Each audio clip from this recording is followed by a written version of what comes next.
Praise the Lord. இன்றைய தேற்றிடும் ஔஷதத்தின் மூலமாய் கர்த்தர் நம்ம கொடுக்கிறதான வார்த்தை சங்கீதம் 115 12வது வசனத்தின் முதல் பகுதி. கர்த்தர் நம்மை நினைத்திருக்கிறார், அவர் ஆசீர்வதிப்பார். ஹல்லேலூயா. கர்த்தர் நம்மை நினைத்தபடியினால்தான் நாம் இடுக்கண்கள் நெருக்கங்கள் வந்த பொழுதும் அவை எல்லாவற்றிலும் இருந்து ஆண்டவர் நம்மை விடுவித்து பாதுகாத்து இன்று வரை ஜீவனோடு வாழ்ந்து கொண்டிருக்கிறோம்.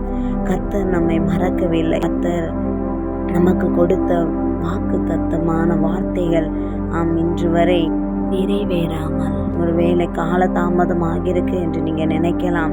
ஆனால் வாக்கு கொடுத்த தேவன் வாக்கு மாறாதவர், நம்மை நினைத்திருக்கிறார். நிச்சயமாய் அந்த வார்த்தையின்படியே கர்த்தர் நம்மை ஆசீர்வதிப்பார்.